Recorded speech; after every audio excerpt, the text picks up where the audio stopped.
Hello everyone, I hope कि आप लोगों की नॉर्सेट की आरआरबी की एसजीपीजीआई केजीएमयू की तैयारी बहुत ही अच्छे से चल रही होगी। सो यहाँ पे मैं ऑलरेडी आपको 240 क्वेश्चंस करवा चुकी हूँ।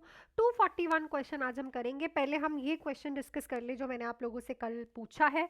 सो क्वेश्चन था, इन community health nursing in CHN the best indicator of health status of community. तो अगर आप एक कम्युनिटी का हेल्थ स्टेटस चेक कर रहे हो, ठीक है, तो उसके लिए बेस्ट इंडिकेटर क्या रहता है? तो ऑब्वियसली उसके लिए बेस्ट इंडिकेटर हमारे पास रहता है इन्फैंट मोर्टेलिटी रेट। ठीक है, इन्फैंट मोर्टेलिटी रेट ही आपको बताता है कि कम्युनिटी में न्यूट्रिशनल स्टेटस, हेल्थ स्टेटस क्या चल रहा है। ठीक है, कितनी डिसीज है, कितने बच्चे हेल्दी हो रहे हैं कितने की डेथ हो रही है।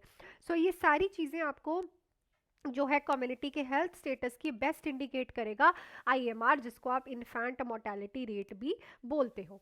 नेक्स्ट चलते हैं आज का new question. The nurse observe a tracheostomy patient suddenly having difficulty breathing and no air movement. तो ट्रिक्योस्टमी पेशेंट को आप ऑब्जर्व कर रहे हो, पेशेंट को सांस लेने में दिक्कत आ रही है और कोई एयर की मूवमेंट नहीं है। What is the first nursing action? पहला नर्सिंग एक्शन क्या रहेगा? Call the physician, remove and clean the inner cannula, suction the tracheostomy tube, administer oxygen via face mask. तो मोस्टली ट्रेकियोस्टमी वाले पेशेंट्स में देखा गया है कि जो ये सांस लेने में एकदम से एयर ब्लॉक हो जाता है, ये मोस्टली जिस वजह से होता है that is due to the blockage by the secretions. तो हमारा क्या काम होता है कि इनर कैनुला को रिमूव करके उससे क्लीन किया जाए, सिक्रीशंस की वजह से जो ब्लॉकेज है, देन उसे दोबारा से रिप्लेस किया जाए। ठीक है, सो राइट ऑप्शन यहाँ पे क्या रहेगा? Remove and clean the inner cannula. Clear? चलो नेक्स्ट, बहुत ही अच्छा और थोड़ा सा घुमाने वाला क्वेश्चन है। The nurse should teach a patient on lithium toxicity to avoid which activity? Lithium toxicity और लिथियम थेरेपी में चल रहा पेशेंट, लिथियम टॉक्सिसिटी से बचाने के लिए आप उसे कौन सी एक्टिविटी करने से मना करोगे? Consuming consistent fluid and salt intake, strenuous excessive causing sweating, taking medication after meal, report hand tremors. तो ये भी आप एजुकेट करोगे, ठीक है, ये भी करने के लिए बोलोगे, ये भी करने के लिए बोलोगे, पर क्या चीज़ अवॉइड करने के लिए बोलोगे? दिस। क्यों भाई? क्योंकि जब एक्सेसिव स्वेटिंग होगी उससे सोडियम का लॉस होगा, और जब सोडियम का लॉस होगा तो लिथियम की टॉक्सिसिटी के चांसेस क्या हो जाएंगे? इनक्रीज हो जाएंगे। बिकॉज हमने तो पढ़ा था कि वाटर एंड सॉल्ट जो है वो पेशेंट की बॉडी में हमें क्या करके रखना है? मेंटेन करके रखना है। देखा, ये था ना क्वेश्चन बहुत अच्छा। तो यहाँ पे स्ट्रीनस एक्सरसाइजेस को आप अवॉइड करने के लिए पेशेंट को बोलोगे। नेक्स्ट है, in a patient with the head injury the earliest sign of increase ICP. Head injury वाले पेशेंट में अर्लीस्ट साइन क्या होगा इंक्रीज आईसीपी का? Bradycardia, vomiting, restlessness and irritability, fixed dilated pupil. So it is a restlessness and irritability. सबसे पहले increase ICP के sign जो है अर्ली ये देखने को मिलते हैं। और अगर मैं लेट साइंस की बात करूं तो that is a Cushing triad, increase BP, respiratory rate का कम होना और पल्स का कम होना। ठीक है, 3 साइंस आते हैं। नेक्स्ट है, the nurse is caring for a post operative patient receiving morphine. तो पोस्ट ऑपरेटिव पेशेंट मॉर्फिन ले रहा है, उसकी केयर कर रहे हो। Most important parameter to monitor क्या रहेगा?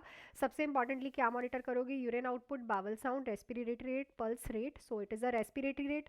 जितने भी ओपियोइड्स हैं सारे की रेस्पिरेटरी रेट का डिप्रेशन करवाते हैं। सो जब भी आप किसी को ओपियोइड देते हो तो रेस्पिरेटरी रेट पे आपको ध्यान रखना होता है। नेक्स्ट है, patient with the intestinal obstructions develop severe abdominal distension. तो इंटेस्टाइनल ऑब्स्ट्रक्शन वाले को सीवियर एब्डोमिनल डिस्टेंशन हो रहा है। Which type of decompression nurse do? कौन सा टाइप डीकम्प्रेशन करेगी? Orogastric, NG suction, rectal tube, paracentesis. So obviously NG tube करेंगे। इससे स्टमक में जो एक्सेसिव गैस फ्लूइड या फिर इंटेस्टाइन्स में गैस फ्लूइड होगा वो थ्रू द एनजी सक्शन जो है निकल जाएगा, और पेशेंट का जो एब्डोमिनल डिस्टेंशन हो रहा था वो रिजॉल्व हो जाएगा। So right option will be option number D. Next question पे चलते हैं। उससे पहले आप लोग बैचेस ज्वाइन कर सकते हो जो हमारे न्यू अभी चल रहे हैं, that is for NORCET 10, RRB, SGPGI, PGI, CHO. ठीक है, EMRS के लिए भी। क्विक रिवीजन बैच है एक मेरे पास, live and recorded classes, full theory, MCQ classes, test series, non nursing classes. 4 months का बैच फीस रहेगी 2499। 6 मंथ्स का बैच ओनली फीस है 3499। All in one batch. अगर आपको सारे एग्जाम्स की तैयारी, चाहे वो स्टेट का है चाहे सेंटर का है, एक ही बैच में करनी है तो ये बैच बेस्ट है। और अगर आपको क्विकली रिवीजन करनी है तो ये बैच बेस्ट है। नंबर आपके पास है, अगर आप लोगों को मेरे साथ पढ़ना है अच्छे से तो आप लोग मेरे साथ जुड़ सकते हैं। नेक्स्ट क्वेश्चन पे बेटू मैं चलती हूँ। ठीक है, थ्योरी करना सबसे इंपॉर्टेंट है, तभी आप लोग एमसीक्यूज की प्रैक्टिस करो। अगर आपका थ्योरी ही नहीं क्लियर तो एमसीक्यूज करने का कोई फायदा नहीं है, क्योंकि आपको आधी चीजें समझ आएंगी, आधी चीजें समझ नहीं आएंगी। तो नेक्स्ट क्वेश्चन है, which statement best describe antiseptic technique. इनमें से कौन सी स्टेटमेंट बेस्ट एंटीसेप्टिक टेक्निक्स के बारे में डिस्क्राइब करती है? Method use to kill micro organism on the skin, procedure to prevent introduction of micro organism, sterilisation of equipment by boiling, clean of wound using antiseptics. तो it's a aseptic techniques हम इसीलिए करते हैं कि जब आप प्रोसीजर कर रहे हो तो कोई भी माइक्रो ऑर्गेनिज्म बॉडी में एंटर ना करे। Next, the nurse assessing a patient with hypokalemia expects to find. Hypokalemia वाले पेशेंट में आपको क्या दिखेगा? Muscle weakness and flattened T wave, tetany and Chvostek sign, bradycardia and peak T wave, hypertension and oedema. तो hypertension and डीमा नहीं दिखता, ये हमें हाइपरकैलेमिया में देखने को मिलता है। ठीक है, ये हमें हाइपोकैलेसीमिया में देखने को मिलता है जब कैल्शियम लेवल कम होते हैं। पर muscle weakness and flattened T wave हमें पोटाशियम लेवल जब कम होते हैं तब देखने को मिलता है। So right option will be option number A.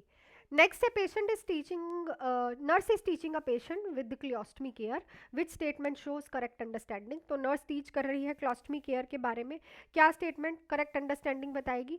I will change my pouch every 2 to 3 days, I should remove the pouch every time I pass stool, I can use alcohol to clean the stomach, I should use hot water to clean stoma sorry. तो उसे patient जो है 2 to 3 days के बाद अपना pouch change करता है। तो अगर पेशेंट ये बोलता है तो इट मीन्स के पेशेंट को समझ आ गया है कैसे क्लोस्टमी केयर करनी है।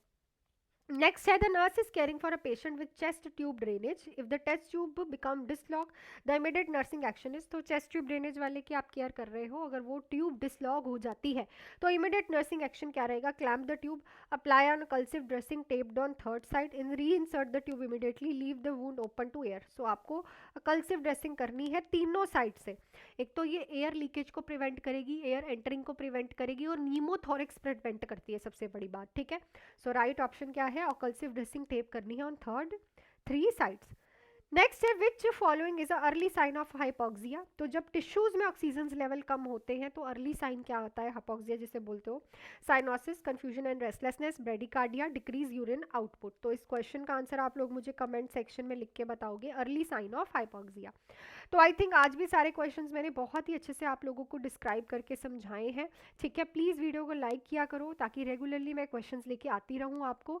एंड दोनों ही बैचेस आप जुड़ सकते हो मेरे साथ अगर आपको पढ़ना है for NORCET 10, RRB, SGPGI, PGI, CHO, quick revision batch and all in one batch. Fees are वो बहुत अफोर्डेबल फीसेज है, लाइव क्लासेस होती हैं, उनकी रिकॉर्डिंग्स भी आपको मिलती हैं।